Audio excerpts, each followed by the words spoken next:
네덜란드 선교사였던 코린 텐붐 여사는 2차 세계대전 당시 유대인들을 숨겨주었다는 제목으로 독일 수용소에 갇히게 됩니다. 그리고 그녀는 그곳에서 말할 수 없는 고통스러운 시절을 보내게 됩니다.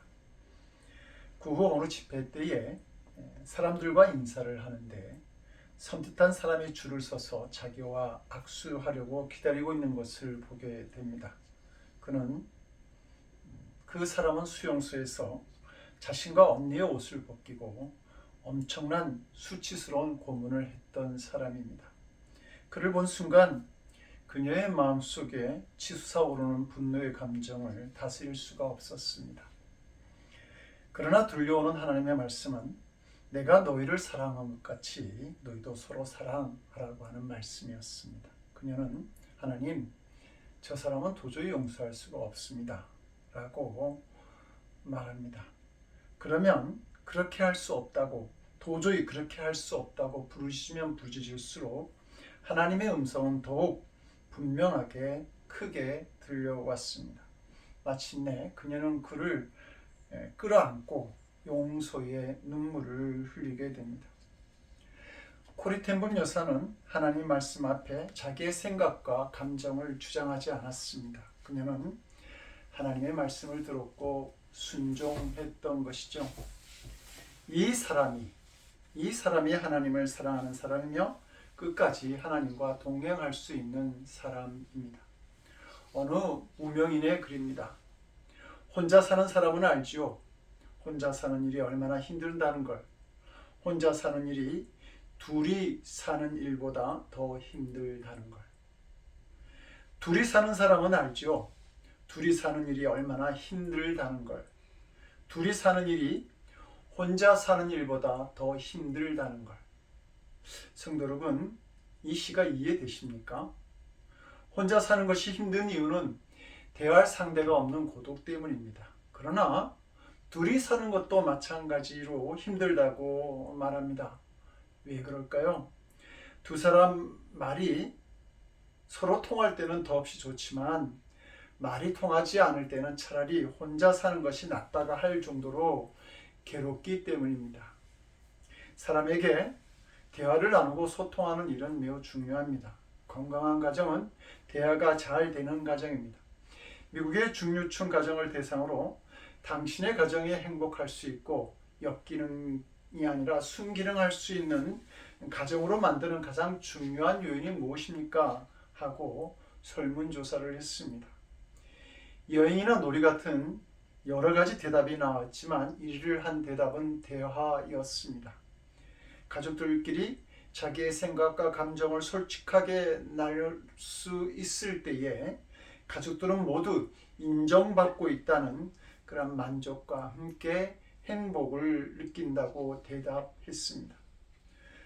성도 여러분, 우리를 만나시는 예수님의 행복은 무엇일까요? 우리가 예수님의 말씀을 알아들을 때입니다.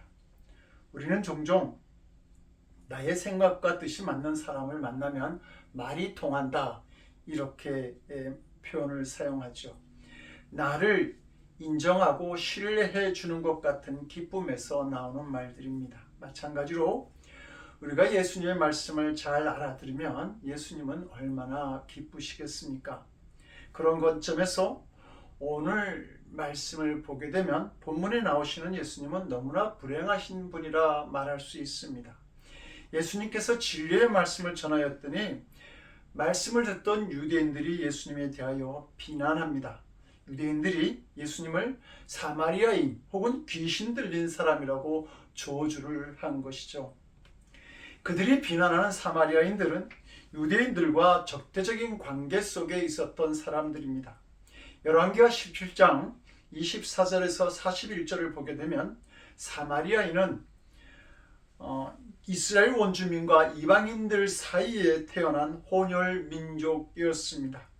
순수 혈통을 유난히 강조했던 유대인들은 이방인들의 피가 섞인 사마리아인들을 개돼지 취급하고 무시했던 것이죠. 유대인들이 볼 때 사마리아인은 모세의 율법을 지키지 않은 이단들이고 이교도들이었습니다. 그래서 예수님을 사마리아인으로 비난한 것은 사마리아인들과 같이 율법을 지키지 않는 이단으로 몰아붙이는 것과 같았습니다. 또한 예수님을 귀신 들린 사람이라고 주장한 것은 마가복음 3장 22절에서 서기관들이 예수님을 바알세불이 들렸다 혹은 귀신의 왕을 힘입어 귀신을 쫓아낸다는 비난과 일치하는 내용이었습니다. 유대교가 아닌 이교도 취급을 한 것이죠. 그래서 그들은 예수님을 귀신 들렸다고 하면서 돌을 들어서 치려고까지 한 것입니다. 성도 여러분들이 예수님과 같은 처지에 빠졌다고 생각해 보십시오. 많은 사람들이 자신의 결벽을 주장하는 방법으로 자살을 선택합니다. 억울한 일은 그만큼 사람을 힘들게 만들기 때문입니다. 지금 예수님도 너무 힘들었을 것입니다. 그래서 그 답답한 마음에 46절에서 내가 진리를 말하며 어찌하여 나를 믿지 않느냐라고 호소하십니다. 지금 이 예수님을 비난한 사람들이 누구냐 하면 가늠한 여인을 향한 예수님의 태도를 보고 또 그 후에 예수님께서 하시는 말씀을 듣고 나는 이제 예수님을 믿겠다 그렇게 고백했던 사람들이었습니다. 그래서 더욱 안타까운 일이었습니다. 왜 이렇게 되었을까요? 성도 여러분, 우리도 그렇게 될 수 있기 때문에 그 이유를 분명히 깨달아야 합니다. 31절에서 예수님께서는 자신을 믿겠다고 하는 사람들에게 분명히 다짐하신 것이 있습니다. 너희가 나의 제자가 되려면 내 말에 거하여야 한다라고 하는 것입니다. 그러면 진리를 알게 되고 그 후에 진리가 너희를 자유롭게 하리라고 말씀하셨습니다. 그러나 안타깝게도 그들은 예수님을 믿겠다고 했지만 끝까지 자기들의 기준으로 예수님의 말씀을 판단하려고 했지 말씀을 받아들이려고 하지는 않았습니다. 이런 태도를 가지고 있으니까 예수님의 말씀을 들으면 들을수록 더 시험이 되었던 것입니다. 이것을 보고 답답해하신 예수님은 45절에서 내가 진리를 말하므로 너희가 나를 믿지 아니하는도다 라고 말씀하신 것입니다. 성도 여러분들은 어떤 태도를 가지고 예수님을 믿습니까? 예수님의 말씀을 받아들이려고 하는 태도입니까? 아니면 예수님의 말씀을 판단하는 태도입니까? 여기서 주님과 끝까지 동행할 사람인지 아닌지가 구분되어집니다. 유대인들은 스스로 하나님의 백성이라고 하는 엄청난 자부심을 가지고 있었습니다. 그런데 예수님께서 그들에게 죄의 종이다, 마귀의 자식이라고 말씀하십니다. 예수님은 그들에게 가늠한 여인과 똑같은 수준의 본질적인 죄인이다 라고 말씀하신 것입니다. 그러므로 진리 안에서 말씀 안에서 너희들은 자유함을 얻어야 된다고 하셨습니다. 그러니 유대인들이 기분 나빴을 것은 당연합니다. 그러나 말씀이 기분 나쁘다 하더라도 문제는 그 말씀이 옳은가 옳지 않은가 하는 것입니다. 그들은 너희는 죄의 종이다, 마귀의 자식이다 라는 예수님의 말씀에 대해서 정말 예수님의 말씀이 맞구나 하고 자신들을 살펴보았어야 했습니다. 그랬다면 그렇구나, 누구나 죄인된 본성을 가지고 있구나, 다른 사람의 죄를 보았을 때에 정죄하지 말고 긍휼의 마음을 가져야 하겠구나, 그런 깨달음이 있었을 것입니다. 그러나 그 말씀이 옳은지 아닌지 살피려 하지도 않고 자기들의 마음에 들지 않는다고 반발부터 했던 것입니다. 목회자요, 세계적인 상담 심리학자인 데이빗 시멘즈의 탓이라고 하는 책에 한 판사와의 상담 기록에 관한 말씀이 있습니다. 냉정하고 엄격하여 형량이 가장 높기로 유명한 한 판사가 그를 찾아왔습니다. 그리고 그는 신이 넘어서 한 가지 꺼림직한 사실을 알게 되었다고 말하죠. 나도 악을 저지를 수 있고 나도 죄를 저지를 수 있다고 하는 사실에 이제야 겨우 눈을 떴습니다. 그걸 알고 나니 정말 두려웠습니다. 그동안 하나님은 나에게 정말 좋은 분이셨습니다. 그런데 나는 그것을 전혀 몰랐습니다. 남을 판단하기에 익숙했던 판사가 비로소 자신의 허물도 보게 된 것이죠. 유대인들이 예수님의 말씀에 대해 더욱 반발하고 격한 반응을 보인 결정적 신앙의 논제는 영생에 관한 말씀이었습니다. 그들은 영생에 관한 말씀에서 완전히 마음의 문을 닫아버립니다. 51절에서 예수님은 진실로 진실로 너희에게 이르노니 사람이 내 말을 지키면 죽음을 영원히 보지 아니하리라, 이렇게 말씀하시죠. 이 말씀에 대해서 유대인들이 그 전에는 예수님을 사마리아인 정도로는 인정할 줄도 알았는데 이제는 즉각 예수님이 귀신 들린 자라고 말을 합니다. 유대인들이 이 말에 크게 충격을 받았다고 하는 말이죠.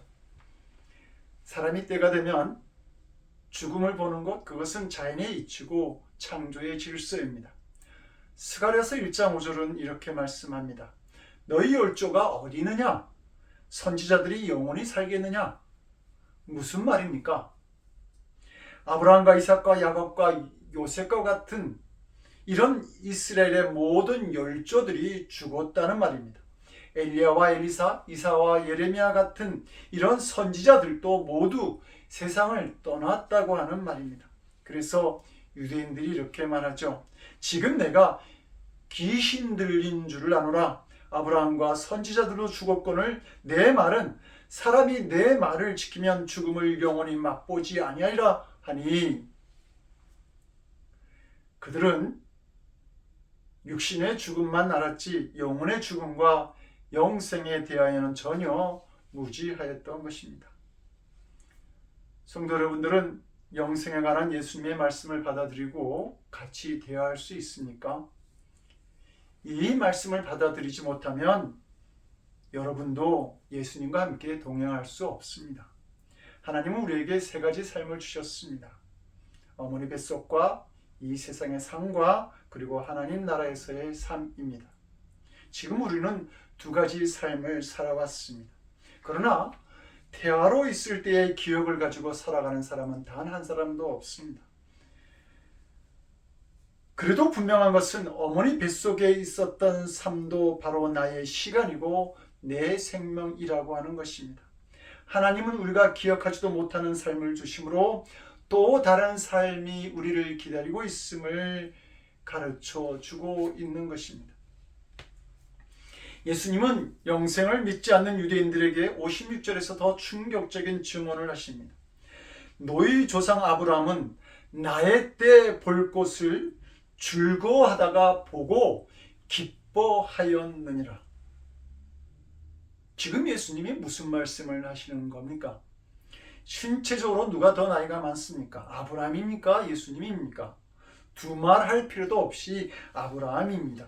그런데 예수님이 이 땅에 오시기 2000년 전에 살았던 아브라함이 예수님의 때를 보고 즐거워했다니, 이것은 육적인 눈으로 볼 때 도저히 일어날 수 없는 일입니다. 지금 예수님은 성육신 사건을 통해서 메시아가 이 땅에 오신 사건을 말씀하고 있는 것입니다. 그리고 아브라함이 살아있었을 때 장차 오시게 될 이스라엘의 구세주, 이 세상에 오실 그리스도에 대한 영적인 비전을 미리 보았다고 말씀하고 있는 것입니다. 아브라함과 하나님의 공통점이 있습니다. 하나밖에 없는 아들을 제물로 드렸다는 것이죠. 아브라함은 하나님의 말씀에 순종함으로 드렸고, 하나님께서는 인류의 구원을 위해 독생자를 십자가에 드렸습니다.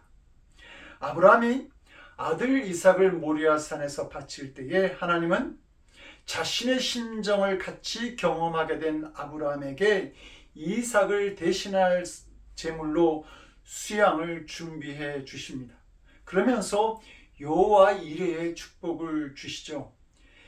여호와께서 미리 준비하신다, 여호와의 산에서 미리 준비하셨다라는 약속의 말씀이었습니다.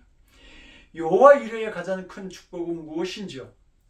골고다 산상에서 그리스도가 자신의 몸을 들여 온 인류에게 영원한 생명을 주시는 축복입니다. 그런데 이 비전을 아브라함이 자신의 독생자를 기꺼이 바치는 믿음을 보여줄 때 하나님도 인류를 위한 이 비전과 꿈을 아브라함에게 보여주시지 않았을까요? 이스라엘의 역사, 그리스도가 이 땅에 임재하시고 십자가에 달리시는 사건을 말입니다.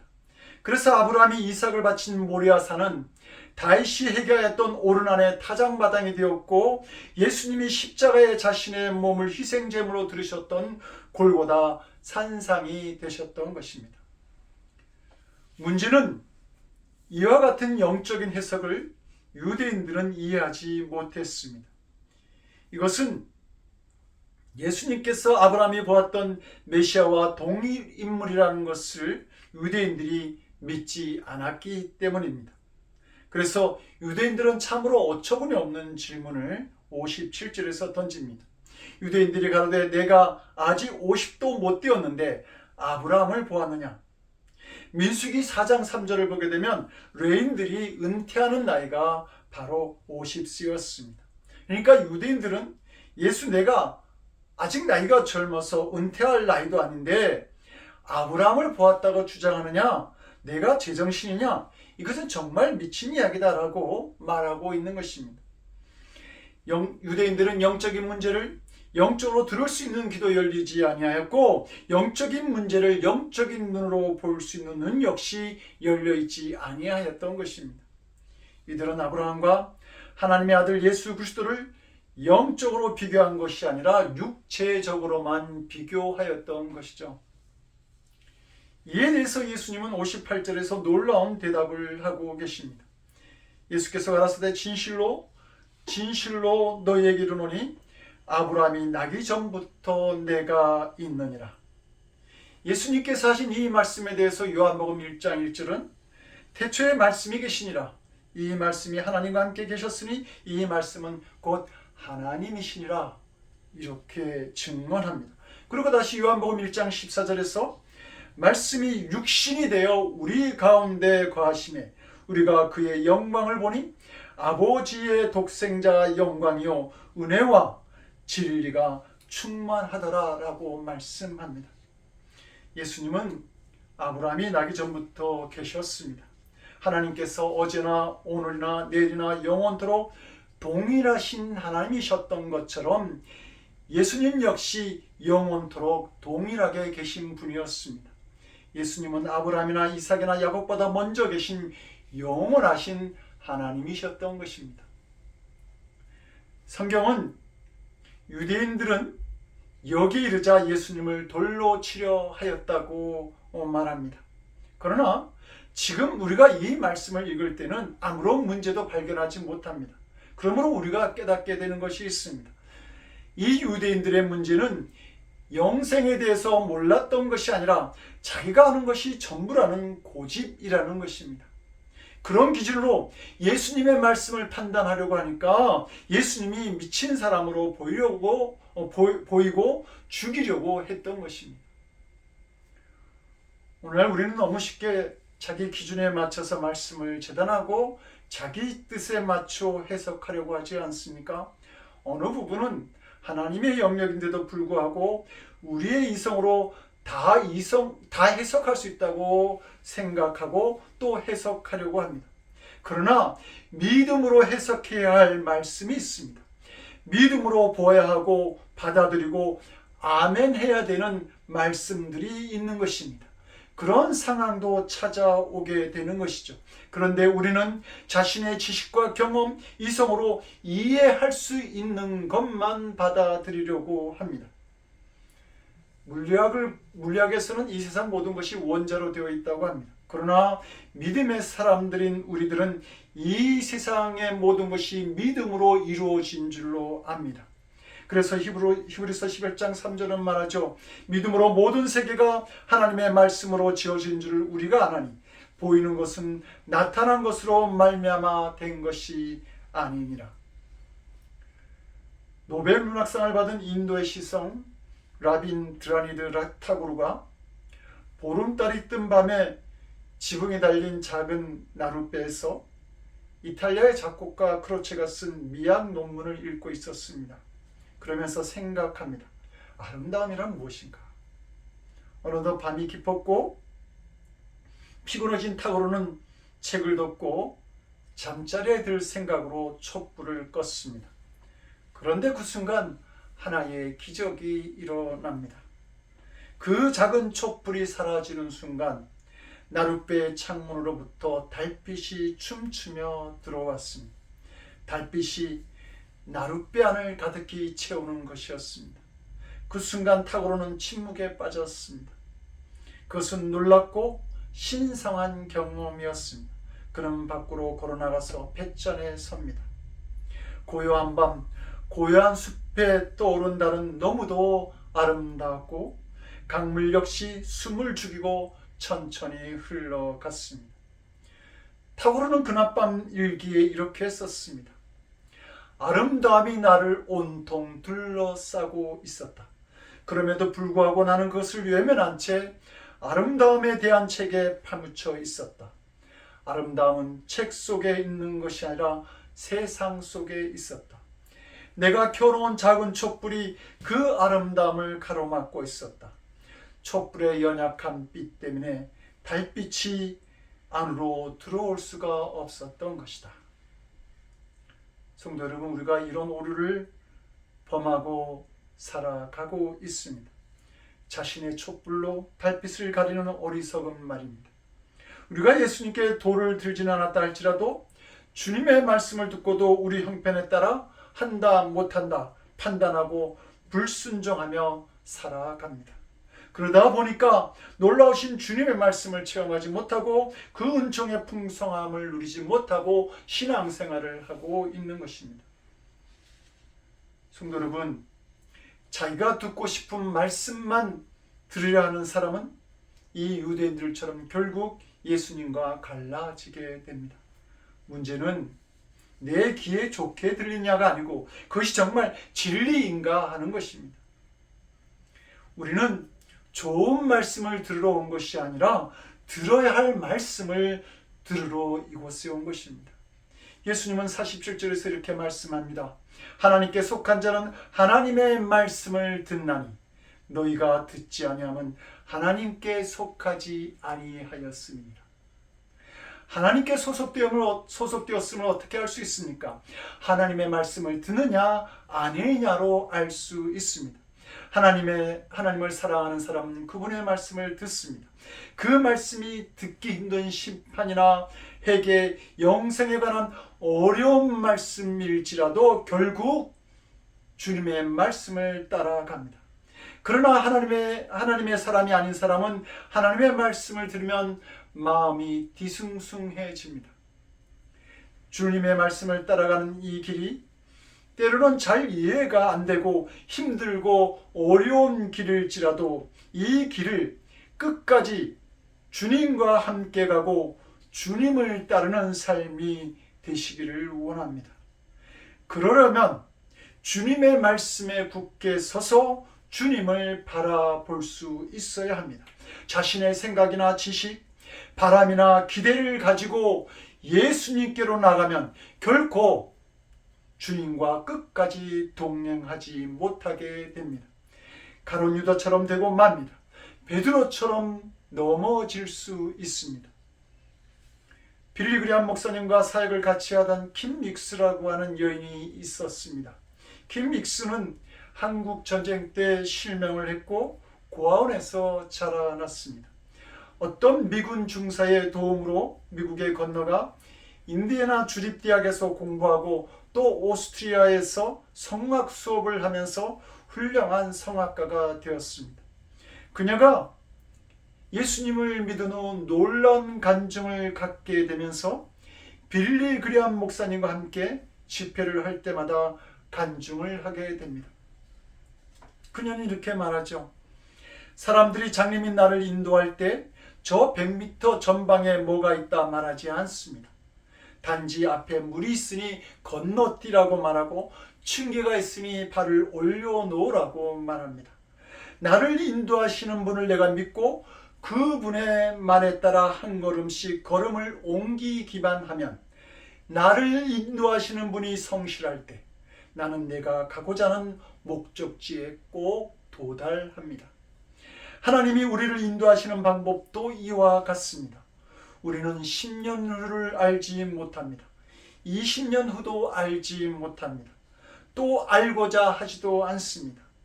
오늘 무엇을 해야 할 것인가를 보이시는 그 하나님께 믿음으로 순종하면서 오늘을 살게 되면 하나님은 내일로 인도하셔서 마침내 내 생애를 하나님이 약속하시고 계획하신 그곳에 도달하게 하실 것입니다. 성도 여러분, 올해가 많이 남은 것 같지요?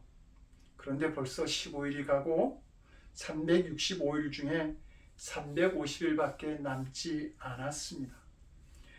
남은 한 해의 시간, 예수님의 말씀이 우리를 이끌어가는 삶이 되도록 해야 합니다.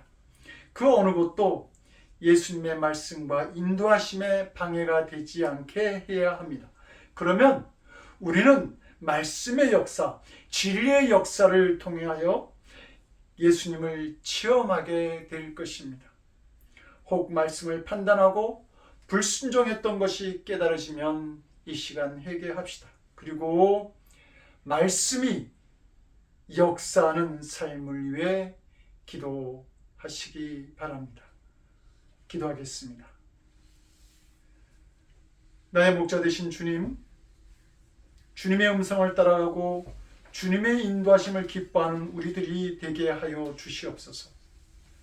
나의 생각과 지식, 경험을 주장하지 말고 주님의 말씀을 기뻐하는 저희들에게 주여 도와주시옵소서. 말씀을 듣는 자들이 되게 하셔서 끝까지 주님을 따르는 주님의 자녀된, 주님의 백성된 삶을 살아가게 하여 주시옵소서. 이제는 우리들의 선한 목자로 이 땅에 오신 우리 주 예수 그리스도의 크신 은혜와 독생자를 통해 영생의 말씀을 우리에게 허락하신 아버지 하나님의 극진하신 사랑하심과 진리의 말씀을 깨닫게 하시는 성령님의 감화감동, 우리 안에 교통하시고 역사하시는 놀라우신 은총이 나를 비우고 주님의 음성을 따라 끝까지 함께 가기를 결단하는 성도들 머리 위에, 사명 감당하기 원하는 늘 푸른 교회 위에, 땅끝에서 복음을 위해 헌신하시는 선교사님들 위해 지금으로부터 영원토록 함께 없으기를 간절히 축원드리옵나이다. 아멘.